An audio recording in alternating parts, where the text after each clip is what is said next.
आहेत, शिक्षक म्हणून बोलू की पालक म्हणून बोलू की सदस्य म्हणून बोलू हेच मला सुचत नाहीये. त्याच्यामुळे तुम्ही बोलताना काही चुकी झाली तर थोडंसं समजून घ्या, अनुभव कमी आहे. गेल्या 2 वर्ष कोरोनात गेली आपली, तर त्यावेळेस ही जी चौथीची मुलं आहेत त्या कोरोनाच्या काळात सापडलेली होती. त्यांना म्हणजे शिक्षण घेणं खूप कठीण होतं, पण देवकर सरांच्या प्रयत्नांमुळे माझ्यासारख्या बऱ्याच महिला कदाचित घेऊ शकल्या असत्या आपल्या मुलांचं, पण काही महिलांना किंवा पालकांना शक्य नव्हतं आपल्या मुलांचं घेणं. तो काळ खूप कठीण होता, पण देवकर सरांनी आणि त्यांचे सहकारी, जसं की म्हणतात की जसे राजा तशी प्रजा, जाधव मॅडम नेहमी म्हणायच्या, तसेच देवकर सरांनी येथील सर्व शिक्षकांनी त्यांना शिकवण्यासाठी खूप प्रयत्न केले. जाधव मॅडम वरती तर दुःखाचं डोंगर कोसळलेलं होतं, तरी सुद्धा त्यातून सावरून ह्या मुलांना शिकवण्यासाठी धडपड करत, अडचणी संकटांवर मात करत इथपर्यंत येत होत्या. जाधव मॅडमच्या नंतर साळुंखे मॅडम, म्हणजे मी जे इथं अनुभवले जे पाहिले ते सांगत आहे. जाधव मॅडमच्या नंतर साळुंखे मॅडम सुद्धा, एवढा त्यांचा 40 पट आहे त्यांच्या वर्गाचा, तरी सुद्धा त्या चौथीच्या मुलांकडे त्या लक्ष देण्यासाठी जायच्या.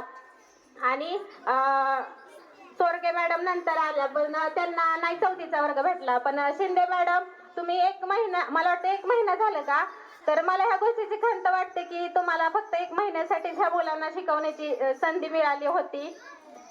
तर मुलांनो, मला नव्या शांत बाया, ही माझी नव्या ना, आता म्हणजे गेले 2.5 वर्ष झालं मी इथं आहे, त्याच्यामुळे माझ्या डोळ्यासमोर होती. सरांनी मला इथं स्वयंसेविकेसाठी कामाला ठेवलं होतं, पण ती माझ्या समोर 2.5 वर्ष झाली होती. पण मला जसं मला कळलं की आता दिवस जवळ आले आहेत, आता ते आपल्या डोळ्यापासून लांब जाणार आहेत, दुसऱ्या शाळेत जाणार आहे, तेव्हा मला खरंच म्हणजे असं भरून आलं. खरं तर सरांमुळे ती माझ्या नजरेसमोर राहायची, पण आता ती नसणार आहे.